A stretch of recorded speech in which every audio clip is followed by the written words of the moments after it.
It was 3:14 a.m. when the call came in. A patient, 67 years old, healthy-looking, had suffered a stroke in his sleep. No warning signs. No history of major illness. And then, I saw something in his sleep study that stopped me cold. It wasn't his diet. It wasn't stress. It was the way he slept. Just a simple position he had been using for years, quietly cutting off vital blood flow to his brain, night after night. Now here's what's frightening, and why I had to make this video. If you're over 60, your sleeping position can literally be the difference between waking up healthy or waking up in an ambulance. And the worst part? Most people have no idea they're doing it.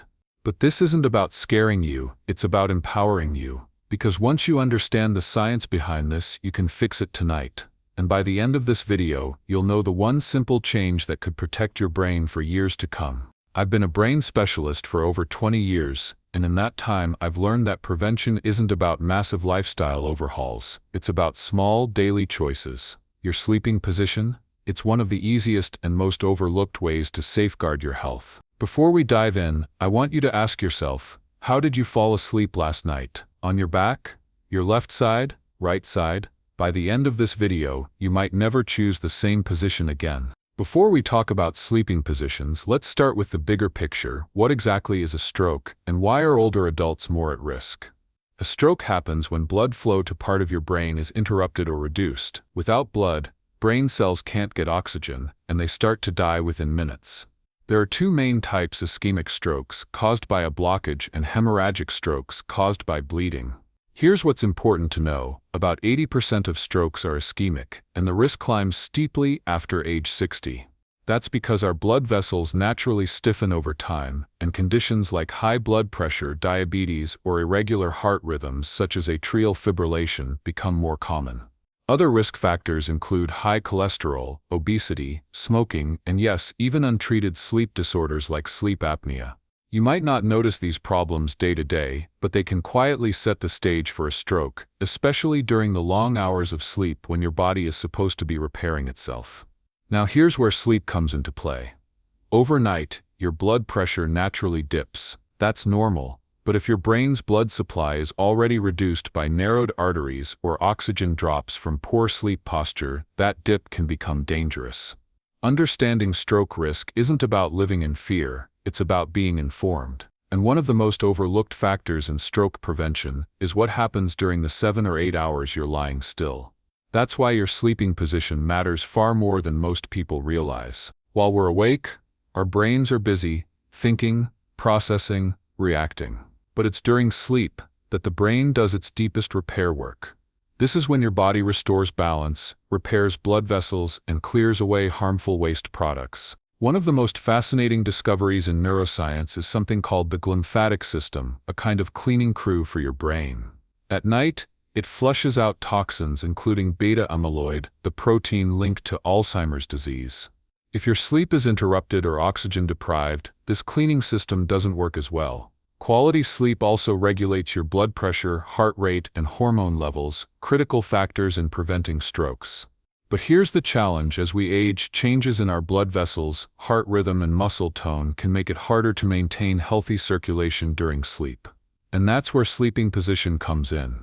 If your neck is twisted or your airway is partially blocked, your brain may get less oxygen and blood supply for hours at a time. Over months and years, that strain can add up, raising the risk of cardiovascular and neurological problems. Think of it this way: your brain spends about a third of your life in sleep mode. If you get that environment right, you're giving your brain decades of nightly protection. If you get it wrong, you may be slowly increasing your risk without even realizing it. In the next section, we'll talk about the specific sleeping position that research suggests can quietly raise your stroke risk, especially if you're over 60, and what you can do about it starting tonight. For years, sleep research focused mostly on how long we sleep. But new evidence shows that how you sleep, your position, can quietly influence your brain's blood flow overnight. And for certain people, one position may increase the risk of a stroke. For many older adults, especially those with high blood pressure, narrowed neck arteries, or sleep apnea, sleeping flat on your back can sometimes be risky. Here's why. In this position, gravity can cause your tongue and soft tissues to fall backward, partially blocking your airway. That reduces oxygen levels, which puts extra strain on your heart and brain. If your carotid arteries, these are the main highways that carry blood to your brain, are already narrowed from plaque buildup, sleeping with your neck in certain angles can further limit blood flow. It's like turning a garden hose slightly. It still runs, but not enough for the plants to thrive. Several sleep studies have shown that obstructive sleep apnea events are often more frequent and severe when people lie on their backs compared to their side. For seniors, those repeated drops in oxygen can cause nighttime spikes in blood pressure and trigger small clots, silent threats that can lead to a stroke. Think of it like this: every night you sleep on your back, your brain may be working under lower oxygen and reduced blood supply for hours at a time. Over months or years, that can contribute to the wear and tear that makes strokes more likely. But it's not just the back sleeping position we need to talk about. Certain neck angles, like sleeping with multiple thick pillows that push your chin toward your chest, can also compress important blood vessels in the neck. This can happen whether you're on your back, stomach, or even your side. For example, if you sleep curled tightly with your head bent forward, it can slightly kink the vertebral arteries that run through your neck to your brainstem. For most healthy people, that's not a problem, but if you already have reduced circulation, it's another hidden factor that adds to stroke risk. Now, here's the important thing: these positions are most risky for people who already have other stroke risk factors. If you're generally healthy, your body can adapt, but if you're over 60, have high blood pressure, carotid artery disease, or sleep apnea, the way you position your head and neck at night matters much more. This isn't about creating fear, it's about awareness.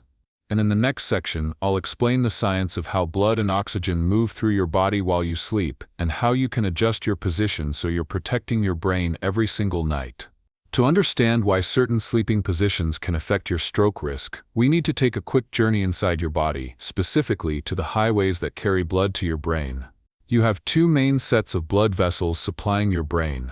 The carotid arteries run along the front and sides of your neck, while the vertebral arteries travel up the back of your neck through small openings in your spine. Together they deliver oxygen-rich blood to keep your brain alive and alert. When you lie flat on your back, gravity can pull the tongue and soft tissues toward the airway. This narrows the breathing passage, especially in older adults whose throat muscles naturally weaken with age. Less airflow means lower oxygen levels in the blood, something the brain feels almost immediately. If you already have narrowing in the carotid arteries from atherosclerosis plaque buildup, that reduced oxygen is paired with reduced blood volume. Think of it like a narrow pipe. It's already limiting flow, so any extra kink or compression can make it even harder for blood to reach its destination. Now the vertebral arteries are even more sensitive to position. If your head is rotated sharply to one side or your chin is tucked toward your chest for hours, it can partially pinch these arteries. Most healthy people won't notice, but in someone with already reduced flow, this can be enough to tip the balance toward risk. Reduced blood flow means less oxygen delivery to brain tissue. Over time, this can contribute to tiny silent injuries in the brain's white matter, which increase your vulnerability to a major stroke. It's the equivalent of low-grade wear and tear that builds up over years. This is also why people with untreated sleep apnea face a much higher stroke risk. Each apnea event, where breathing stops, creates a brief oxygen crisis. If that's happening dozens of times a night, the brain's blood vessels are under constant stress. The bottom line? The angle of your neck, the position of your airway, and the amount of elevation in your head all influence how freely blood and oxygen reach your brain. For seniors, making small adjustments to these factors can have an outsized impact on long-term brain health. In the next section, we'll look at safer sleeping positions and how you can protect your brain every night without sacrificing comfort. Now that you understand why certain sleeping positions can raise stroke risk, let's talk about what you can do to protect your brain, starting tonight. The good news? You don't have to completely change the way you sleep. Just a few small adjustments can make a big difference. First, if you're a back sleeper, aim to slightly elevate your head and upper body about 20 to 30 degrees. You can do this with an adjustable bed, a wedge pillow, or by placing a firm pillow under your shoulders and head. This gentle incline helps keep your airway open, improves oxygen flow, and reduces the pressure on your neck arteries. This isn't about sleeping upright, it's about just enough elevation to prevent your tongue and soft palate from collapsing backward.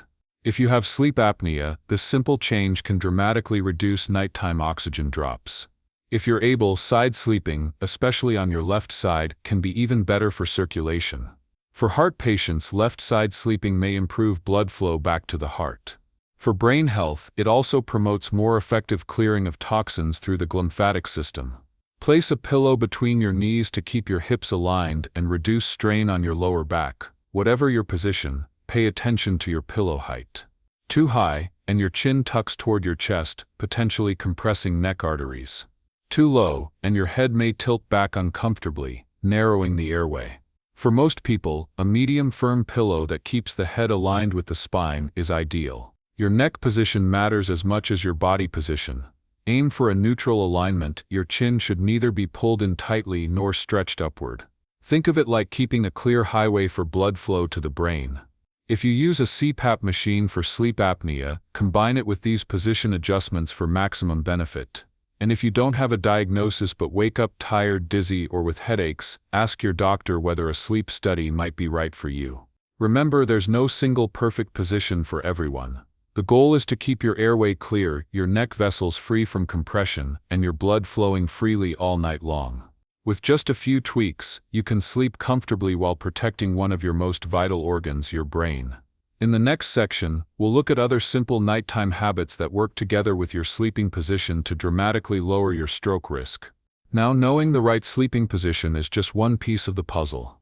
If we truly want to protect our brain and reduce the risk of stroke, we need to combine good sleep habits with other daily choices that keep our blood vessels healthy and our brain well fed with oxygen. 1. Manage blood pressure like a daily ritual. High blood pressure is the #1 cause of stroke in seniors. Think of your arteries like a garden hose. If the water pressure is too high, over time that hose can weaken and burst. Practical tip: check your blood pressure at least twice a week at home. Keep a small log so you can spot trends and talk to your doctor early if something changes. Stay within the healthy range, ideally below 120/80ths, unless your doctor recommends a different target for you. 2. Eat to protect your arteries.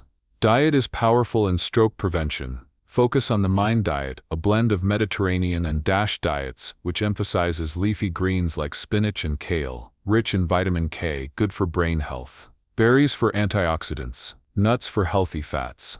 Whole grains for stable energy and vascular health. Limit processed meats, excessive salt, and added sugars. Even small changes, like replacing a salty snack with fresh fruit, add up over time. 3. Move daily. Even in small ways. You don't have to run marathons to protect your brain. Walking just 20-30 minutes a day helps keep blood flowing and prevents dangerous clot formation. If walking outside isn't possible, try light indoor exercises or even chair-based workouts. Movement is like housekeeping for your arteries. It keeps the pathways clear. 4. Hydration for blood flow. Many seniors underestimate the role of water. Dehydration thickens your blood, making clots more likely. Aim for 6-8 glasses of water a day, unless your doctor has placed you on fluid restrictions. Proper hydration also improves mental clarity and reduces dizziness when standing up. 5. Control blood sugar and cholesterol. High blood sugar and bad cholesterol silently damage the lining of your blood vessels. Get your HbA1c, blood sugar control measure, and cholesterol checked regularly. Simple swaps, like using olive oil instead of butter or cutting down on sugary drinks, can protect artery walls. 6. Manage stress and sleep quality together. Chronic stress can raise blood pressure and disrupt healthy sleep patterns. Practice relaxation before bed, deep breathing, soft stretching, or calming music. Stress management isn't just about feeling good, it literally changes how your blood vessels react under pressure. 7. Quit smoking and limit alcohol. Smoking directly damages arteries and increases clot risk. Excessive alcohol raises blood pressure and can trigger irregular heart rhythms, which can lead to strokes. If you drink, keep it moderate. One small glass of wine occasionally is safer than daily heavy consumption. Here's the truth: you have more control over your brain's future than you may think. Every small choice you make during the day, from the way you sleep to the food you eat to the steps you take, is either building a stronger brain or putting it at risk. Even if you start with just one change today, you are stacking the odds in your favor for a healthier tomorrow. Now, I know what you might be thinking. Do I really need to see my doctor just because I sleep in a certain position? The truth is, for most people, occasional position changes during sleep aren't an immediate danger. But for seniors, especially those with certain health risks, your sleeping position could be a window into deeper problems. Warning signs that require medical attention. If you notice any of the following, it's time to bring it up with your healthcare provider. Morning headaches that happen frequently. These could be signs of poor oxygen flow during the night. Numbness, tingling, or weakness in the face, arm or leg upon waking, even if it goes away after a few minutes. Sudden dizziness or balance issues when you get out of bed. Changes in speech or vision that occur first thing in the morning. Worsening neck or back pain that's clearly linked to how you've been sleeping. These symptoms aren't always caused by sleeping position, but they are never something to ignore, especially after age 60. 2. The role of your doctor in prevention. A good physician will evaluate whether your current sleeping position is putting pressure on blood vessels, the brain, or the neck. Recommend adjustments based on your medical history, especially if you have high blood pressure, atrial fibrillation, diabetes, or previous mini-strokes (TIAs). Suggest sleep studies to monitor your breathing and circulation overnight. Sometimes, small position tweaks, combined with a better pillow or mattress, can make a huge difference. 3. Why early action saves lives. The most important reason to talk to your doctor is that strokes are often preceded by warning signs. Ignoring morning symptoms or sleep-related discomfort allows small problems to turn into major emergencies. If addressed early, many of these risks can be reduced or even eliminated. Remember, your doctor isn't just there for emergencies. They're there to help you keep your independence, your mental sharpness, and your quality of life. If something feels off, trust your instincts and get it checked. It's far better to have a short conversation now than to face a life-changing event later. I know, talking about strokes, blood flow, and sleeping positions can feel a little overwhelming. Sometimes, the more we hear about risks, the more tempted we are to do nothing at all. But here's the truth. Fear only has power if it keeps us from acting. 1. Shifting from worry to empowerment. Instead of thinking, what if something happens to me, start asking, what can I do today to protect myself? Every small change, from adjusting your pillow to practicing better sleep habits, is a step towards safety, comfort, and peace of mind. 2. Action is the antidote to fear. The more you take control of your health choices, the less fear has a hold on you. This might mean trying out a new, safer sleep position tonight, setting a reminder to stretch or walk during the day to improve circulation. Scheduling that long overdue checkup you've been putting off. These are not giant leaps, they are small, doable steps that can have life-changing results. 3. You're not alone in this. Remember, you're part of a much bigger community of older adults who are learning how to protect their health and live longer, fuller lives. Sharing your story, or even this video, could inspire someone else to take action too. You have more control than you realize. By learning, adjusting, and acting, you're not just reducing your stroke risk, you're choosing to keep living life on your terms. So tonight, as you lay your head on your pillow, know this: you're stronger than your fears, and your future is worth every single adjustment you make. Tonight, when you close your eyes, you'll have a choice: to sleep the way you always have, or to make one small change that could protect your brain, your body, and your independence. We've talked about the sleeping position that can quietly raise stroke risk, how circulation and brain health are deeply connected, safer ways to rest that can give your brain the oxygen it needs all night long, and simple, everyday habits that stack the odds in your favor. Remember, these aren't complicated or expensive fixes. They're everyday choices within your control, starting tonight.